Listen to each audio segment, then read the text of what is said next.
उत्तराखंड में चुनाव परिणाम के नतीजे आने से पहले पार्टियों के नेताओं का आरोप प्रत्यारोप जारी। 7 मार्च को बीजेपी की होने वाली बैठक को लेकर कांग्रेस प्रदेश अध्यक्ष गणेश गोंदियाल ने बीजेपी पर साधा निशाना।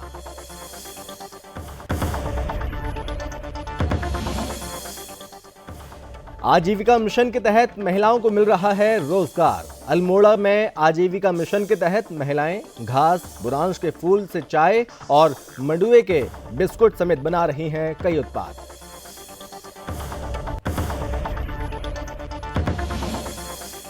यूक्रेन में फंसे छात्रों को सकुशल वापस लाने की केंद्र और प्रदेश सरकार की कोशिश लगातार जारी। ऑपरेशन गंगा के जरिए छात्र छात्राओं को लाया जा रहा है वापस। छात्रों के परिजन ने प्रदेश सरकार का जताया आभार।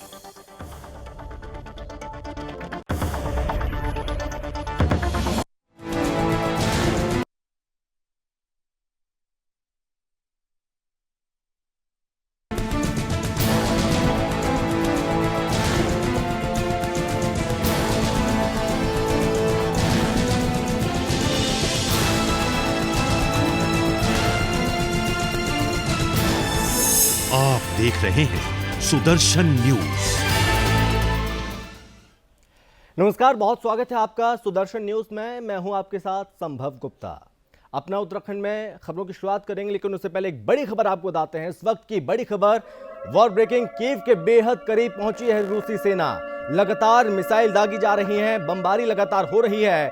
रूस के कीव पर ताबड़तोड़ हमले जारी हैं। आपको बता दें कि यूक्रेन को पुतिन की खुली धमकी और इस बीच सबसे बुरे दिन देखने को तैयार रहे यूक्रेन, ये बात कही है। लगातार धमकी दी जा रही है, लगातार चेतावनी दी जा रही है। वहीं दूसरी ओर प्रतिबंधों का दौर लगातार जारी है। एक तरफ यूक्रेन के समर्थन में कई देश जो कि रूस में लगातार कई प्रतिबंध लगा रहे हैं, और इस बीच यूक्रेन को पुतिन की खुली धमकी, सबसे बुरे दिन देखने को तैयार रहे यूक्रेन, ये बात कही है रूस के राष्ट्रपति व्लादिमीर पुतिन, जो कि लगातार चेतावनी दे रहे हैं।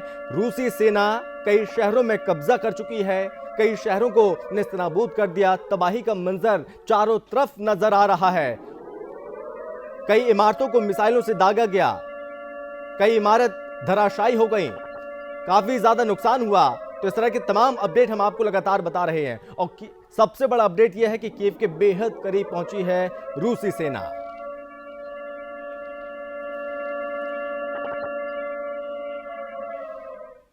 और चलिए खबरों में सबसे पहले बात करेंगे, उत्तराखंड में सी प्लेन उतरने का जनता का सपना अब जल्द ही पूरा होता हुआ नजर आ रहा है। और इसको लेकर प्रदेश की भाजपा सरकार ने जो प्रस्ताव केंद्र सरकार को भेजा था, उसे स्वीकृत कर अमली जामा पहनाना शुरू कर दिया, जिसके बाद उम्मीद लगाई जा रही है कि उत्तराखंड के अन्य चिन्हित स्थानों के साथ ही ऊधम सिंह नगर में भी सी प्लेन उतरने शुरू होंगे। इस मामले को मीडिया के सामने रखते हुए कैबिनेट मंत्री और गदरपुर से बीजेपी विधायक अरविंद पांडे ने काशीपुर पहुंचे, जहां कैबिनेट मंत्री ने कहा कि ऊधम सिंह नगर के गुलर भोज और नानकमत्ता में 2 स्थानों पर सी प्लेन उतारने का प्रस्ताव भेजा गया था, जिसको मंजूरी मिल गई है। और साथ ही साथ जल्द ही इन स्थानों पर जनता को सी प्लेन की सौगात दी जाएगी। साथ ही उन्होंने कहा, इससे जहां उत्तराखंड के साथ ऊधम सिंह नगर के पर्यटन को काफी बढ़ावा मिलेगा, तो वहीं आम जनमानस को सी प्लेन का लाभ मिल पाएगा। इस दौरान पत्रकारों से बात करते हुए कैबिनेट मंत्री अरविंद पांडे ने कहा, प्रदेश सरकार एक बार फिर से जनता ने भरोसा जताते हुए अपने मत का प्रयोग किया। और साथ ही उन्होंने कहा कि फिर से प्रदेश के सिंहासन पर धामी सरकार विराजमान होते हुए प्रदेश को बहुआयामी विकास की ओर ले जाने का काम करेंगे। उन्होंने उम्मीद जाहिर की 10 मार्च के बाद प्रदेश में फिर से बीजेपी की सरकार बनने के बाद अप्रैल मई के दौरान जनता का सी प्लेन का सपना पूरा हो सकेगा।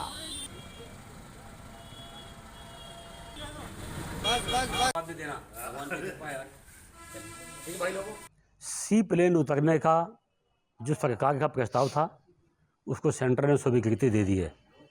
मैं ऊधम सिंह नगर जिले से विधायक हूँ, मंत्री हूँ, और मैंने अपने ज़िले से गुलर भोज जलाशय और नानकमत्ता जलाशय, इसमें सी प्लेन उतरना चाहिए। ऋषिकेश का है, टिहरी का है, इन जलाशयों में सी प्लेन उतरना चाहिए। हमारी सरकार ने सेंटर को प्रस्ताव बना के भेजा था और मैं उत्तराखंड की तरफ से, सरकार की तरफ से मैं सेंट्रल गवर्नमेंट का, मोदी जी का मैं धन्यवाद देना चाहूँगा कि आज ऊधम सिंह नगर जिले को बहुत बड़ी सौगात पर्यटन के क्षेत्र में दिया गया है। चलिए बढ़ते हैं आगे। उत्तराखंड में चुनाव परिणाम के नतीजे आने में कुछ ही दिन शेष बचे हुए हैं। आपको बता दें कि 10 मार्च को चुनावी नतीजे घोषित किए जाएंगे और ऐसे में बीजेपी और कांग्रेस अपनी जीत के दावे लगातार कर रही हैं। इसके साथ पार्टियों का आरोप प्रत्यारोप का दौर भी लगातार जारी है। 7 मार्च को बीजेपी की एक बैठक होने वाली है और बीजेपी की होने वाली बैठक को लेकर कांग्रेस प्रदेश अध्यक्ष गणेश गोदियाल ने बीजेपी पर तंज कसा और कहा कि बीजेपी में आपसी तालमेल की कमी है। उनके अपने ही नेता अपनी ही पार्टी को घेरने में लगे हैं और साथ ही साथ उन्होंने कहा कि लगातार बीजेपी पर लगातार आरोप लगते आ रहे हैं और ऐसे में बीजेपी के वरिष्ठ नेता उन आरोपों पर बैठक करने के लिए आ रहे हैं।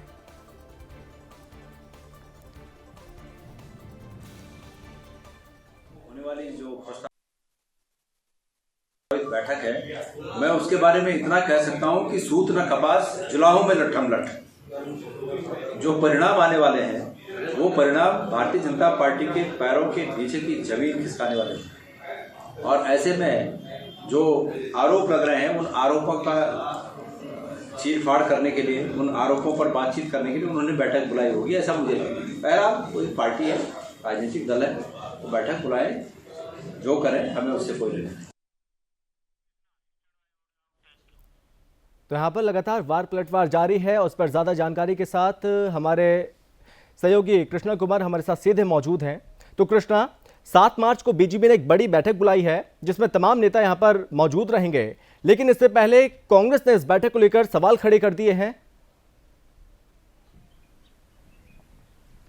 बिल्कुल संभव। देखिए, उत्तराखंड में मतदान जो है वो 14 फरवरी को संपन्न हो चुका था, जिसके बाद बीजेपी ने कल 7 मार्च को एक बड़ी बैठक बुलाई है, जो बैठक देहरादून बीजेपी के प्रदेश कार्यालय में होने जा रही है, जिसमें उत्तराखंड के मुख्यमंत्री पुष्कर सिंह धामी और केंद्रीय मंत्री और चुनाव प्रभारी प्रहलाद जोशी समेत तमाम उत्तराखंड के पदाधिकारी और साथ में जो भाजपा के 70 प्रत्याशी हैं उत्तराखंड से, वो सभी देहरादून में मौजूद रहेंगे। चुनाव प्रभारी जो है प्रहलाद जोशी, उन्होंने ये बैठक बुलाई है जिससे चर्चाओं का बाजार जो है गर्म है, क्योंकि मतदान भले ही संपन्न हो चुका है, आरोप प्रत्यारोप का दौर अभी भी नहीं थमा है। फिर इस पर कांग्रेस के अध्यक्ष गणेश गोदियाल ने तंज कसा है कि बीजेपी के विधायक और प्रत्याशी जो आरोप लगा रहे हैं भीतरघात के, लगातार प्रदेश अध्यक्ष को घेरा जा रहा है और प्रदेश अध्यक्ष एक तरीके से बीजेपी कानूनी कटघरे में खड़े होते जा रहे हैं। तो उसको संभालने के लिए, उसको रुझाने के लिए और आपसी तालमेल बिठाने के लिए बीजेपी ने ये बैठक बुलाई है। अगर बीजेपी की माने तो बीजेपी की तरफ से एक ये रूटीन बैठक है, क्योंकि चुनाव संपन्न होने के बाद प्रत्याशियों से रूबरू नहीं हो पाए थे कि किस तरीके से उनके चुनाव के नतीजे रहे, आगे क्या लगता है। तो आगे की रणनीति भी तय करने के लिए बीजेपी ने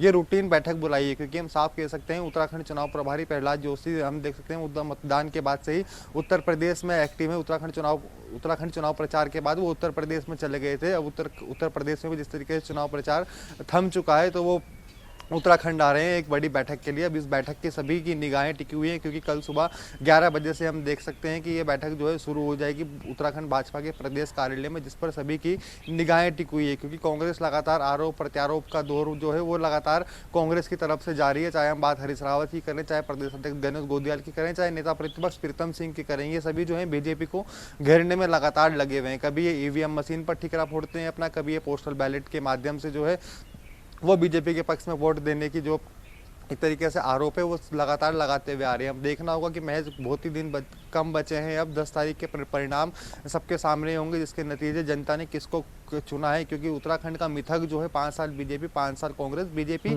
इसको लगातार अब तोड़ने के लिए तैयार दिख रही है इस मिथक को, क्योंकि कोई भी नहीं बदल पाया है। 5 साल बीजेपी 5 साल कांग्रेस, क्योंकि जनता लगातार अपना मिथक बदलती हुई आई है और समीकरण जो है वो बदलती हुई आई है। विश्वास कभी भी 5 साल बाद किसी भी पार्टी पर नहीं जताया है, लेकिन बीजेपी पर इस बार जनता भी दिख रही है आश्वस्त, क्योंकि पोलिंग वाले दिन भी हमने देखा था कि किस तरीके से रुझान जो था विकास की तरफ जा रहा था, भाजपा की तरफ सभी का मत की बातें जा रही थी, क्योंकि उसी से जो कांग्रेस से चिंतित थे लगातार। देखिए अभी 10 मार्च के परिणाम आए ही नहीं, मगर उससे पहले ही कांग्रेस जो है सरकार को घेरने के लिए लगी हुई है कि अगर सरकार हमारी ना बन पाए तो उसके आगे जाके क्या क्या प्लानिंग होगी, ये भी कांग्रेस अभी से करने के रणनीति में जुट चुकी है संभव जी। और चूंकि कृष्णा, बहरहाल 7 मार्च को यानी कि कल बैठक होगी, लेकिन कांग्रेस को डर सता रहा है कि इसमें कहीं बीजेपी कोई तिगड़म न भिड़ा दे।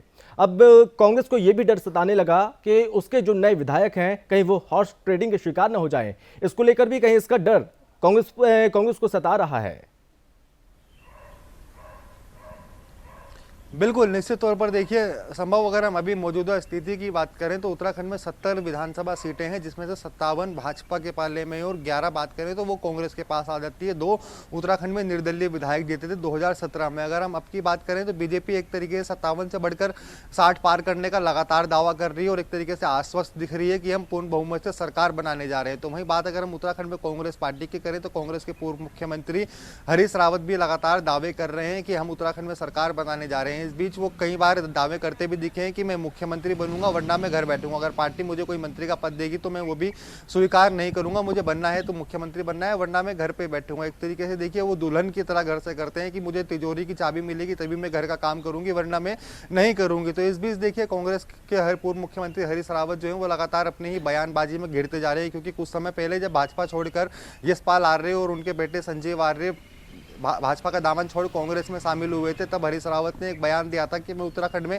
एक दलित मुख्यमंत्री देखना चाहता हूं। तो अब दलित मुख्यमंत्री की वो बात कहकर अब खुद को मुख्यमंत्री बनने का सपना एक तरीके से साकार नहीं होता देख रहे हैं। तो हरीश रावत भी लगातार बैठकों का दौर कर रहे हैं, क्योंकि भाजपा ने तो कल एक बड़ी बैठक जो है वो देहरादून में बुलाई है, जिसमें इकट्ठे 70 के 70 प्रत्याशी है। लेकिन हरीश रावत एक ऐसे नेता हैं जो 70 के 70 प्रत्याशियों के घर घर वो जा रहे हैं और एक तरीके से उन्हें अपनी तरफ अपने पाले में लाने की तैयारी में जुटे हैं कि यदि हमारी भाजपा की सरकार उत्तराखंड में बनती है तो वो माफ कीजिएगा अगर कांग्रेस की सरकार हमारी उत्तराखंड में बनती है तो एक तरीके से कोई मेरा विरोध ना करे, मैं सीधा सीधा मुख्यमंत्री बन पाऊं। तो एक तरीके से विरोधी खेमा भी कांग्रेस में हमने लगातार देखा है। मौजूदा स्थिति की अगर हम बात करें तो एक तरीके से प्रदेश अध्यक्ष गणेश गोदियाल का खेमा अलग बटा हुआ है, नेता प्रतिपक्ष प्रीतम सिंह का खेमा जो है अलग बटा हुआ है और हरीश रावत का खेमा अलग है। तो इन खेमों के बीच में कौन मुख्यमंत्री उत्तराखंड में बनेगा अगर कांग्रेस की सरकार बनती है? ऐसे ही माथापच्ची खत्म नहीं होती तो बीजेपी पे आरोप प्रत्यारोप का दौर जो है वो कांग्रेस द्वारा लगातार जारी है। अब देखना बड़ी बात होगी कि बीजेपी कांग्रेस जो आरोप लगा रही है भारतीय जनता पार्टी पे कि कल जो बैठक होने वाली है ये आपसी तालमेल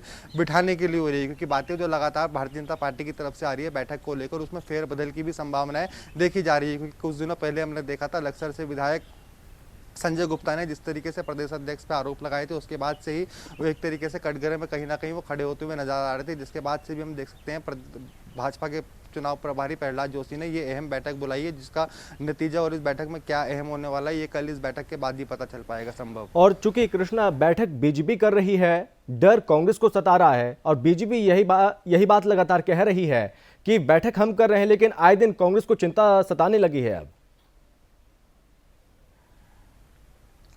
बिल्कुल देखिए प्रदेश में अगर हम बात करें तो बीजेपी इस टाइम पे सत्ता में काबिज है और 57 विधायक उसके हैं, जिसका डर कांग्रेस को हमेशा सताता रहता है। बीजेपी की कोई भी एक तरीके से पल पल की खबर पर जो है कांग्रेस वो अपडेट रखती है और उस पर लगातार तंज कसती जाती है। जैसे कि कांग्रेस को पता लगा कि कल 7 मार्च को एक बीजेपी जो है अहम बैठक बुलाने जाली हुआ है, जिसपे जरा सा भी समय नहीं गया और कांग्रेस के अध्यक्ष गणेश गोदियाल ने एकदम उस पर तंज कस दिया। तो लगातार देखिए हर एक पार्टी जो भी एक तरीके से भारतीय जनता पार्टी कार्यक्रम कर रही है उत्तराखंड में, चाहे जनसभा करती है चाहे मोदी उत्तराखंड आते हैं, तो कांग्रेस एक तरीके से तंज कसने में अपनी कभी भी कमी नहीं छोड़ती है। मौका देखकर ही तुरंत एकदम तंज वो है कांग्रेस लगातार कसते हुए नजर आती है, जिस पर बीजेपी के कई नेता और पदाधिकारी बोलते हैं कि उत्तराखंड की अगर हम बात करें तो कांग्रेस को और कोई काम नहीं है। एक तरीके से 2017 में हमने जिस तरीके से देखा था नाव में डूबती हुई साबित हुई थी, तो उत्तराखंड में गंगा की लहरों के साथ साथ कांग्रेस जो है वो डूबती जा रही है। भाजपा का आरोप यह भी है कि जो 11 सीटें उत्तराखंड में कांग्रेस उस पर काबिज है वो भी अब गंगा की लहरों के साथ साथ बह के कहीं दूर चली जाएगी संभव।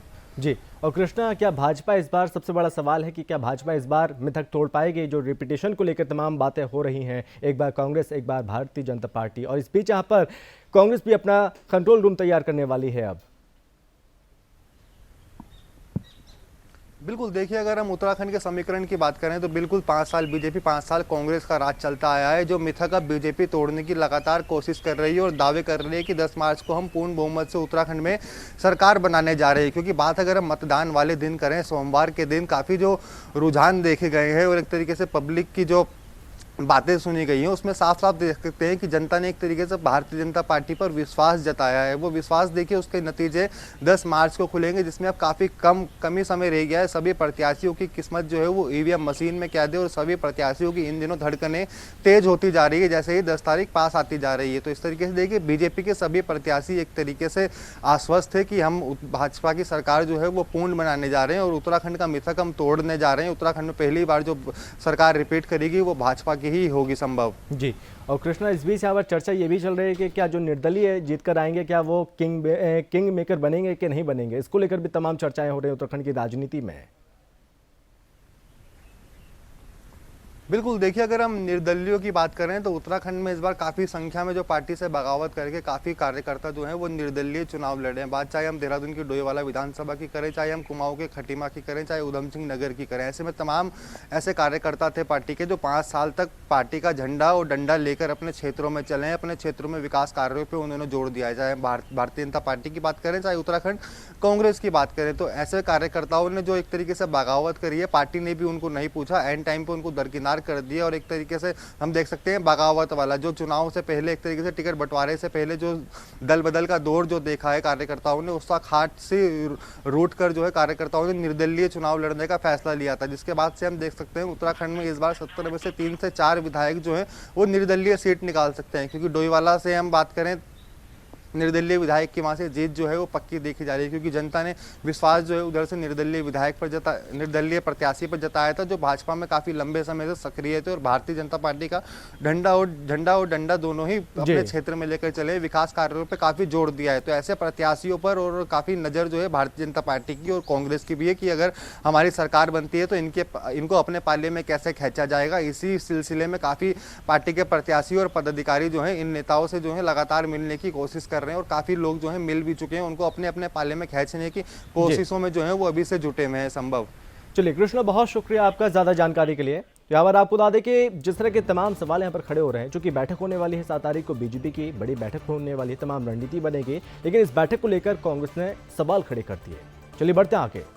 सरकार के प्रयास के बाद यूक्रेन से सकुशल छात्र छात्राएं वापस लौट रहे हैं और इसी कड़ी में यूक्रेन रूस के बीच चल रही जंग के बीच जसपुर की रहने वाली छात्रा धैर्यवी अपने घर पहुंच गई, जिससे परिवार में खुशी का माहौल है। छात्रा और उसके परिजनों ने रोमानिया में शरण देने वाले परिवार और भारत सरकार का आभार जताया। घर पहुंचे छात्र छात्राओं की कुशल के लिए जहां भाजपा की कार्यकर्ता हर छात्र के घर पहुंच रहे हैं, साथ ही आस पड़ोस में समाजसेवी कार्यकर्ता में बच्चों का स्वागत कर छात्राओं के परिजनों का हौसला अफजाई करने में जुटी है। इस दौरान कई बच्चों के परिजन अपने बच्चों की घर वापसी देखकर भावुक भी नजर आ रहे हैं। छात्रों के परिजनों ने राज्य सरकार का आभार व्यक्त किया।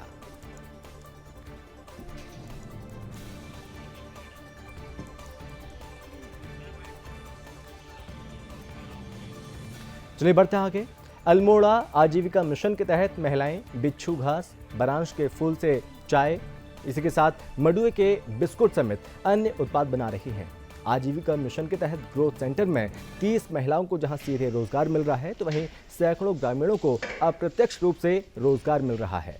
हवालबाग विकास खंड के हिलांस आउटलेट में बिच्छू घास की चाय, बुरांश की चाय सहित 8 से ज्यादा प्रकार की चाय तैयार यहाँ पर की जा रही है। ये चाय दिल्ली समेत अन्य महानगरों को ऑर्डर पर भेजी जाती है। देहरादून सचिवालय में भी यहाँ से चाय भेजी जा रही है और यहाँ पर तैयार चाय स्वास्थ्य के लिए बेहद लाभदायक है।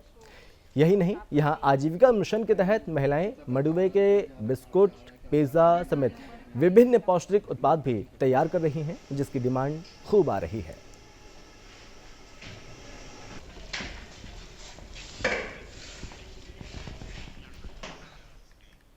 चलिए बढ़ते आगे। यूक्रेन में फंसे छात्रों को सकुशल वापस लाने की केंद्र और प्रदेश सरकार की कोशिश लगातार जारी है। ऑपरेशन गंगा के जरिए छात्र छात्राओं को रेस्क्यू किया जा रहा है। उत्तराखंड के छात्र भी सकुशल अपने परिजनों के बीच पहुंच रहे हैं। इस बीच विपरीत परिस्थितियों में यूक्रेन से उत्तराखंड पहुंचे छात्र और उनके परिजन सरकार का आभार जता रहे हैं। आपको बता दें कि यूक्रेन से अब तक राज्य के 148 छात्र सकुशल वापस आ चुके हैं।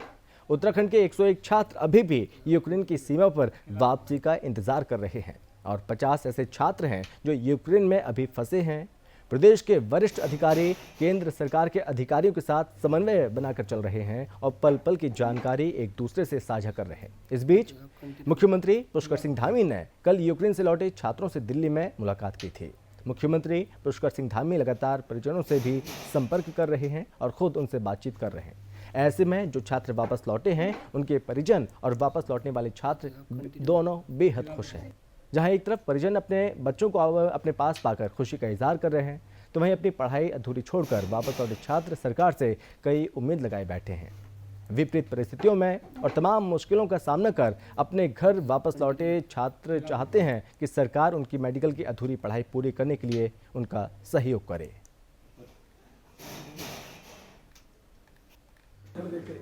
जैसे कि मेरे दोस्त ने बताया, नितिन ने, कि हम साथ ही थे नितिन और मैं। पहले तो हमने रात को शाम को बैठ के प्लान बनाया कि हमें निकलना कैसे है और ट्रेन में जाना कैसे है। तो हमने रात को बैठ के पूरा प्लान बनाया। हम 20 बच्चे थे साथ में। फिर जैसे हम रेलवे स्टेशन तक पहुँचे जैसे तैसे भी, वहाँ जाके हमारा ग्रुप अलग अलग हो गया था। फिर जैसे हमको ट्रेन मिली तो हम ट्रेन से लीव तक गए। पूरे 24 आवर हमें खड़े रहना पड़ा। कहीं कहीं पे जगह मिली थी बैठने की तो हम बैठे। तो फिर जब हम लीव पहुँचे, लीव से हमने अपनी खुद से टैक्सी वगैरह बुक करी, बॉर्डर गए। फिर बॉर्डर में हमें खुद पैदल चल के जाना पड़ा, वो जो अराउंड था 12 किलोमीटर्स। फिर उसके बाद हमने बॉर्डर क्रॉस किया। फिर वहाँ पे हम इंडियन एम्बेसी के लोगों ने हमें रिसीव किया। और चलिए बढ़ते आगे। खटिमा के सुरई वन रेंज में वन जीव संघर्ष में 2 टाइगर के हमले में गुलदार की मौत हो गई। गुलदार को मारने के बाद कई घंटों तक गुलदार के शव के पास टाइगर मंडराते रहे। घंटों की मशक्कत के बाद वन विभाग ने गुलदार के शव को टाइगर के कब्जे से छुड़ाया। गुलदार के शव का 2 डॉक्टरों के पैनल ने पोस्टमार्टम किया और जिसके बाद घटनास्थल पर सुरई वन रेंज में गश्ती दल ने वन विभाग के उच्च अधिकारियों को सूचना दी। गश्ती दल की सूचना पर रेंजर सुधीर कुमार और एसडीओ शिवराज सिंह टीम के साथ मौके पर पहुंचे और कई घंटों की मशक्कत के बाद टाइगर को गुलदार के शव के पास से हटाकर वन कर्मियों ने गुलदार के शव को कब्जे में लिया और साथ ही 2 वेटरनरी डॉक्टरों के पैनल से शव का पोस्टमार्टम कराया। सुरई टाइगर सुबह हमारा गश्ती दल अपनी गश्त पर था, तो उन्हें सुरई तृतीय बीट कक्ष संख्या 46D में एक गुलदार का शव दिखाई दिया।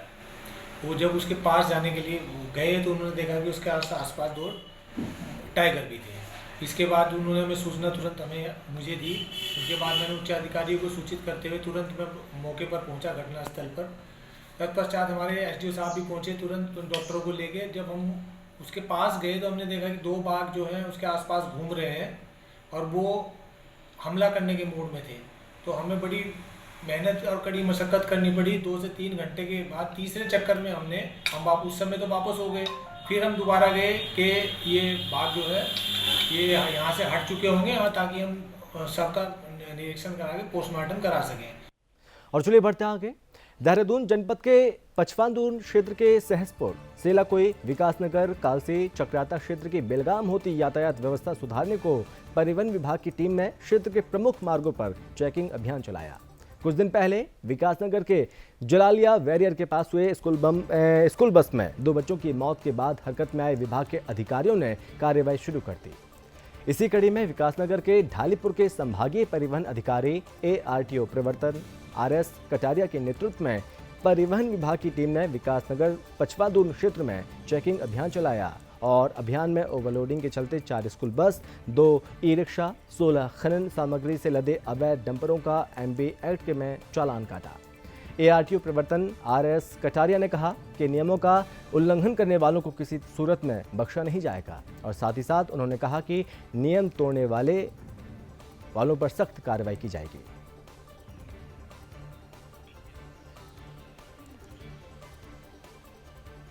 जनपद टिहरी गढ़वाल के कीर्तिनगर ब्लॉक के मलेथा गांव के लोग इन दिनों बेहद परेशान हैं। यहां रेलवे की ओर से की जा रही ब्लास्टिंग के चलते लोगों के घरों में दरारें पड़ चुकी हैं और जिससे गुस्साए ग्रामीणों ने कीर्तिनगर उप जिलाधिकारी कार्यालय में आकर जमकर हंगामा किया और जहां रेलवे प्रशासन के खिलाफ नारेबाजी भी की। ग्रामीणों ने कहा कि रेलवे की ओर से कभी भी ब्लास्टिंग की जाती है जिससे ग्रामीणों के मकानों में दरारें अब आने लगी हैं। उन्होंने कहा कि रात में सोना भी ग्रामीणों का मुश्किल हो जाता है, बच्चे भी वहां डरते हैं। वहीं जो ग्रामीण हैं उनका कहना है वे कई बार रेलवे के अधिकारियों के पास ब्लास्टिंग की समस्या से अवगत कराने के लिए उनके पास भी पहुंचे लेकिन उनकी नहीं सुनी जा रही है। वहीं इस मामले पर उप जिलाधिकारी सोनिया पंत का कहना है उनके पास ग्रामीण समस्या को लेकर आए हैं और जिसको लेकर उन्होंने टीम गठित की। साथ ही रोस्टर के आधार पर ब्लास्टिंग की जाँच की जाएगी। स्थानीय लोगों को कोई परेशानी नहीं होने दी जाएगी। रेलवे बहुत ब्लास्ट कर रहा है, इससे हमारे गांव वालों को बहुत परेशानियां हो रही हैं।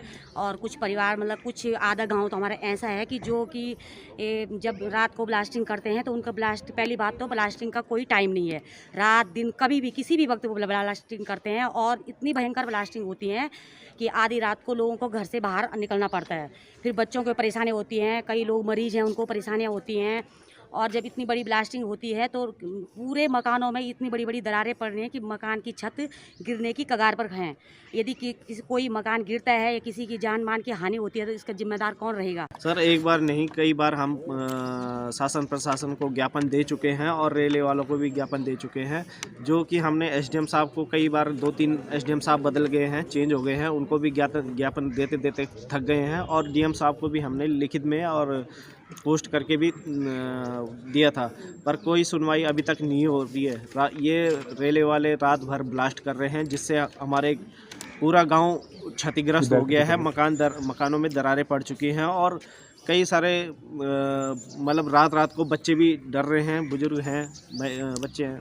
अभी ग्राम प्रधान मलेथा के साथ कुछ लोग आए थे यहाँ पर और उन्होंने अवगत कराया कि जो ब्लास्टिंग की जा रही है रेलवे विकास निगम लिमिटेड द्वारा, उनका कहना है कि उससे जो कंपन हो रहा है उससे दरारें भी आने का संभावना भी हो रही है। और उनका ये कहना था कि उनको यहाँ से निर्देशित किया जाए कि वो उसका जो ब्लास्टिंग का रेंज है उसे हल्का करें। और चलिए बढ़ते हैं आगे। उत्तराखंड में विधानसभा चुनाव यहाँ पर समाप्त हो गए हैं। विधानसभा चुनाव के परिणाम आगामी 10 तारीख को घोषित किए होने जा रहे हैं। इससे पहले सभी राजनीतिक दल के नेता अपनी अपनी पार्टी की जीत का दावा करते हुए नजर आ रहे हैं। इसी कड़ी में कांग्रेस नेता और राज्य मंत्री गोपाल रावत ने प्रदेश में कांग्रेस पार्टी की जीत का दावा किया और यहां पर जीत का दावा करते हुए नजर आए। साथ ही उन्होंने कहा कि सूबे की जनता ने परिवर्तन के लिए वोट दिया और साथ ही आगामी 10 मार्च को कांग्रेस की ही जीत होगी। उन्होंने कहा पूर्व मुख्यमंत्री हरीश रावत ही कांग्रेस से मुख्यमंत्री का चेहरा होंगे, जिसके बाद प्रदेश में विकास के नए आयाम स्थापित होंगे। उन्होंने कहा कि लालकुआं मॉडल विधानसभा बनेगी।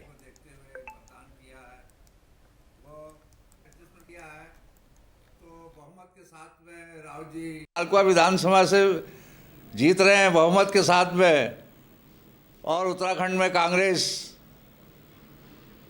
बहुमत के साथ में 48 सीटों में जीत रही है और हरीश रावत जी उत्तराखंड के मुख्यमंत्री बनने जा रहे हैं। फिर लालकुआं का विकास तो चौमुखी विकास होगा। लालकुआं में रावत जी ने पहले ही कह रखा था, लालकुआं में जितने भी कार्य रुके हुए हैं ये सब कार्य में पूर्ण रूप से चौमुखी विकास लालकुआं का करूंगा। और जनता ने भी भली भांति रूप से सोचा कि हरीश रावत जी एक ऐसे चेहरे हैं, इन्हीं को मतदान करना है और यही चौमुखी भी है। और चलिए इसी के साथ अपना उत्तराखंड में बस इतना ही। बने रहिए आप सुदर्शन न्यूज़ के साथ। जय हिंद।